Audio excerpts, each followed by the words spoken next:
Okay, thank you, Andy, for inviting me here today. As Andy said, this presentation is being recorded for training purposes. It will go up on the website subsequently and be available to staff who are not here, or indeed perhaps staff from other schools if I'm not able to make their school meetings. In terms of what I intend to cover then, I will address a couple of things that Andy pointed out, NSS response rates and the academic framework, but I thought I'd take this opportunity just to give you some insight into what the institution is up to in the kind of LTA arena. And some of these projects you may be aware of already, some you may not be. And then look at what we've been up to in the faculty this year and what we plan for next year. Just in case you're wondering, I'm not actually this tall. I'm actually stood on some kind of trunking. I'm not abnormally tall. Okay, so I've just made a list here of all the things I'm aware of that are happening kind of related to LTA. The Teaching and Learning Academy has been launched at the Teaching and Learning Conference, and what's happening now is institutional quality and teaching support is being split. So we've now got quality services and the Teaching and Learning Academy. So quality services obviously do with quality assurance. Teaching and Learning Academy, its focus is on enhancement. And people who you may be familiar with, like Jim Turner, who's a learning technologist, work for now the Teaching and Learning Academy. There are plans to introduce a revised timetabling system for 2018. The reason for the long run-in is because it's recognised it's a very ambitious project. It's intended, for example, that it will include staff timetables. So as well as releasing personalised student timetables, the scope of the project is to release personalised staff timetables as well.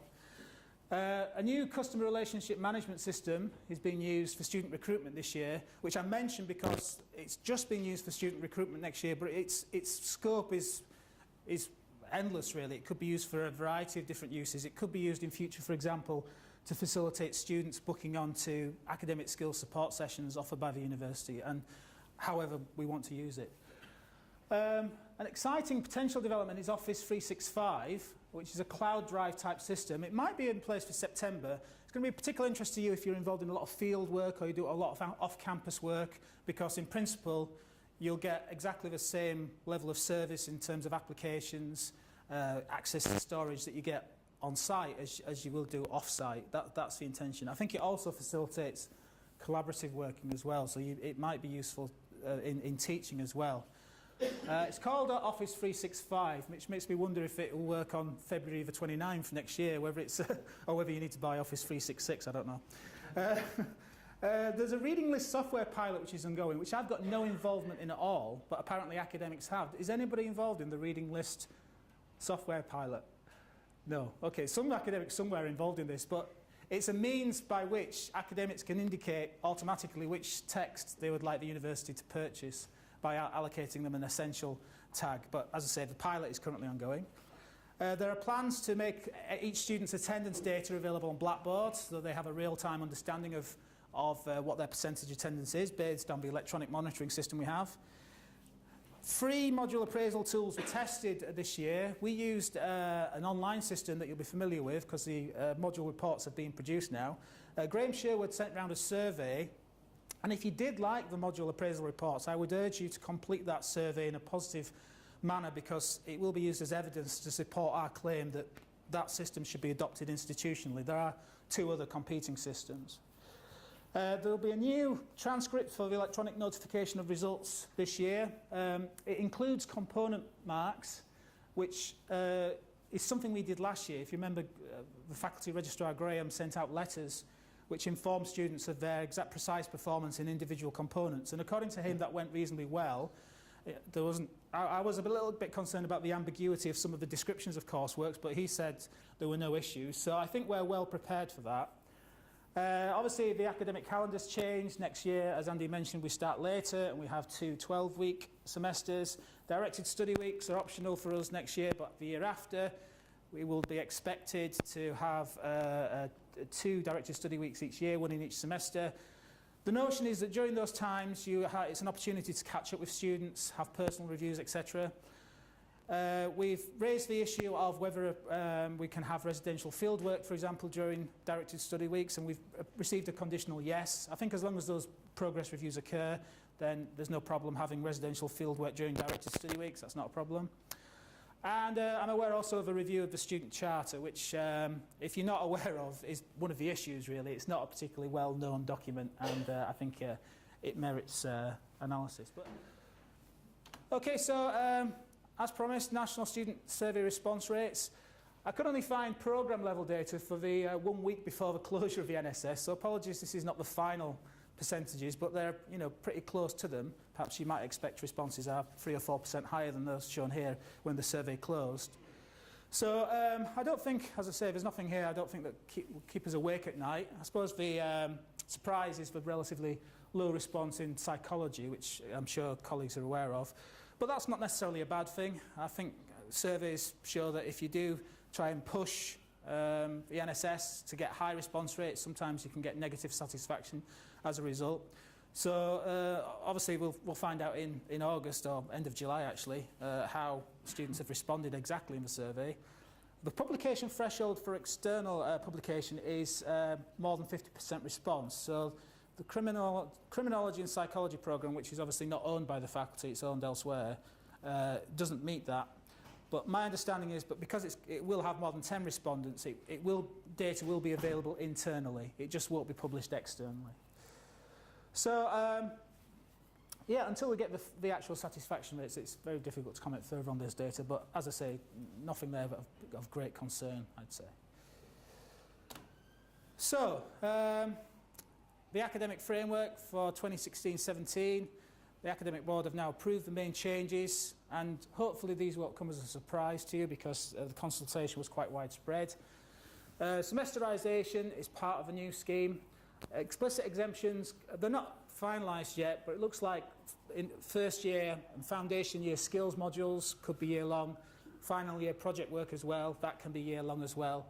I think the intention is to keep level 5 semesterised because that's the year in which any potential international exchanges are most likely to occur, and that was one of the driving forces behind this change.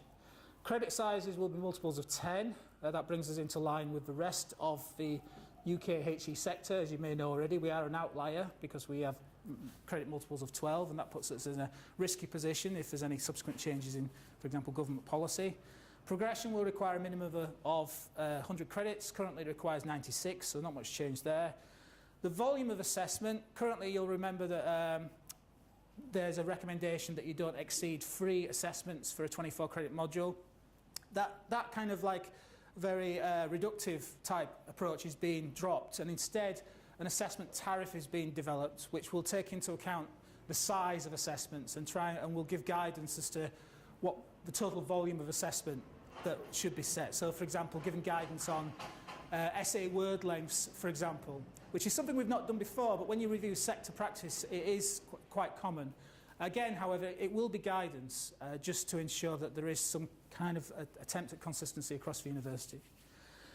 All final year marks will be used in the degree classification calculation. As you know, currently we drop the lowest 24 credit, but that will end. And these last 3 in italics, these are all really consequences of the quality code, and there was very little wriggle room here, or wiggle room, I'm not quite sure which is. But so we will oblige all students to attempt all module assessments, and that means for the first time we'll be making a distinction between null, in other words no attempt, and a 0. They attempted it but they got 0%. So that distinction will be there, and that is to address the QAA quality code requirement that students demonstrably attempt every learning outcome. And it's a light touch approach, to be honest, compared to what we might have done, which is introduce component marking and require a 40% pass mark in every single component. But we balked at that, as you might understand, and therefore I've gone for this lighter touch approach.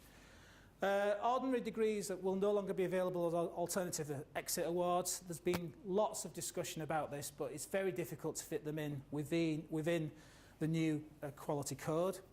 So a student, for example, with over 240 credits, let's say 300 credits, previously they would have got perhaps an ordinary degree. Now they'll leave with a DIP HE.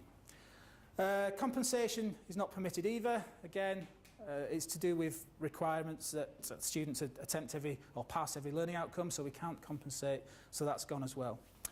Now the legal advice, and this is something that Alan alluded to earlier, is that we have to roll in these changes because students could potentially mount a legal challenge, say that we didn't sign up to this and now we're being disadvantaged, and therefore it will be for level 3 and 4 only in 2016, and as Alan indicated, we'll have 2 parallel systems running side by side. And apparently this is what other institutions do, and it's going to be a difficult period.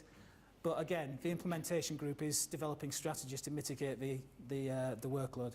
And we'll discuss all these in more depth at the Programme Leaders Away Day. So if you're a programme leader, you can look forward to more of this. This year then, things that the faculty's been involved in. I think I mentioned this in the September meeting, but we have now established a faculty LTA website, and it will appear doubtless at any point. We have also renewed our Textual license, which if you're familiar with, it's this application that allows you for students really to text in comments to you while you're teaching. This is the faculty LTA website. I stuck this on last night because it's obviously laughably not true. But I guess just to emphasise that this is controlled by us, this website. It's a bit like a guerrilla website, really. It like sits underneath the corporate website. So just to go through some of the sections to draw your attention to them. So good practice sharing. All of those updates on LTA that I send out are archived here if you have a spare moment and you wanted to spend reviewing them. Some information on the learning technologies, not just general learning technologies, but those specifically that we have available in the faculty, such as the Turning Point clickers and also the optical mark reader, which I know some of you use. Some Microsoft Office programs that you might want to investigate, and then some other kind of reporting type archiving links there. Also, for the first time, we've now got an actual list of the faculty's policies and the relating to LTA, which I don't intend to go through in detail now. But although it looks like a lot, each of these is perhaps only a page or half a page long. There's not that much content here. And you'll probably be working within these policies already without realising it.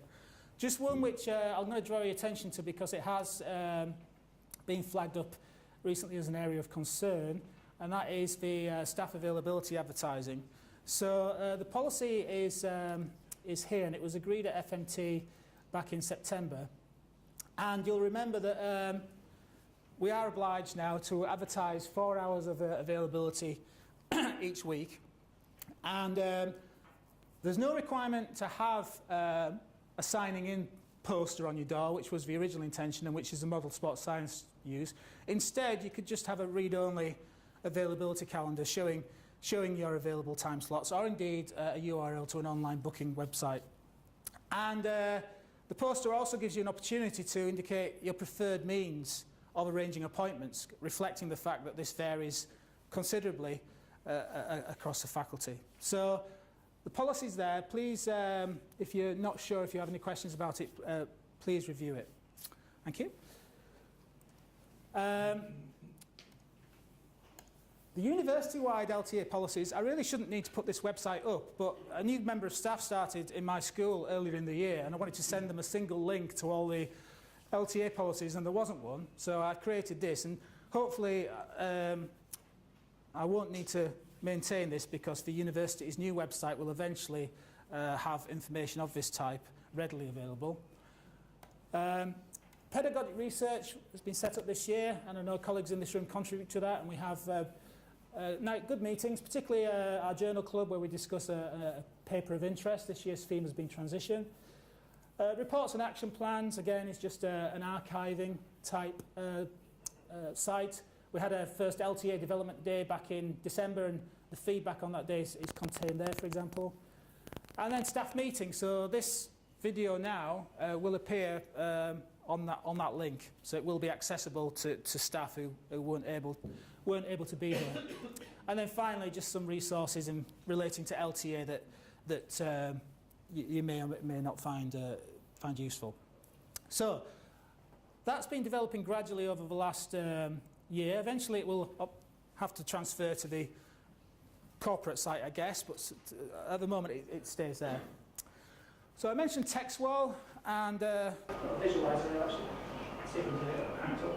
But we also set up the pedagogic research group, as I mentioned. We had our first annual staff development day in December, and there's some analysis of personal tutoring data by the Local Students' Union, the LSU, which I'm going to be looking at and taking actions as appropriate. A couple of developments that didn't quite go as planned for various hardware or software reasons. The clickers I mentioned are the clickers that enables you to advance PowerPoint slides automatically.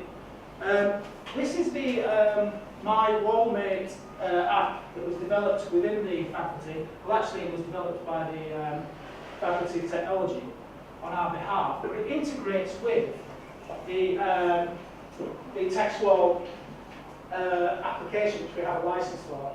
So, for example, if you set an MCQ question using the text wall application, the student simply selects MCQ, selects their response, and then this is where it gets a little bit naff, but it was the only system available. Clicks on email, and then the system automatically composes, you can't really see it there, but it composes an email which, when sent to the email account, will register that vote. So if you've ever used Turning Point, it provides kind of like a Turning Point type system for mobile phones, which is accessible for all faculty staff to use. So well worth investigating. Okay, conscious of time. So just another piece of faculty activity this year was generation of coursework schedules, which required us to have a very specific module guide assessment section, if you remember. And it did allow us to automatically create coursework schedules showing set and due dates during the academic year. And we're going to consider this as a Programme Leaders Away Day, whether we want to continue with this. But as part of that, I did a survey to ascertain student opinion. And I'm going to read this question here. It says, my programme should provide me with a simple resource that shows all my coursework set and due dates. And as you can see, a significant number of students agree with that statement. And I guess that just gives an insight into the modern student who is paying £9,000 fees. Okay, because of time, I won't. Actually, no, these are important, so I need to. So apologies, Eric Keane. HE reviews coming in February next year. That will be included on the Programme Leaders agenda as well, so something else to look forward to. There will be a new teaching observation scheme next year. This is across the institution. So the principles have changed. All staff are observers, so we're no longer having a limited pool of observers. I think this is in recognition that observing the teaching session is a developmental process in itself and should be opened up to the wider staff body. Ideally, the system would be then that you observe 1 year and then you observe the next, or vice versa. And there's no line manager involvement as with the previous system, so the outcomes are shared only between the observer and the observee. So what goes on in the classroom stays in the classroom. However, we do need to record that an observation took place. Any details of good practice observed should be passed on. And also any negative issues beyond the control of the observee, extraneous noise from trucks passing by. For example, there'll be a system for reporting that as well. Or any issues with the VAV-IT, for example. So all untrained staff will be invited for observer training every September starting this year. It will be prolonged training. I imagine it will take less than an hour. And the directors, as usual, will then draw up a schedule of observations, obviously taking into account who's been trained and who's not. And finally, we're going to change how we approach the LJMU Teaching Awards this year. The system we operated this year, I think, was transparent and fair, but it had a number of points which I wasn't happy, or we weren't happy with. So we're going to open it up to an online survey now in the faculty, and everybody will have an opportunity to vote. And then when you vote or nominate a particular member of staff, you'll also be asked to indicate if you'd be happy to write a nomination for that particular person based on your knowledge of their work. And then those nominations will be shortlisted by a panel, which will probably include previous nominees for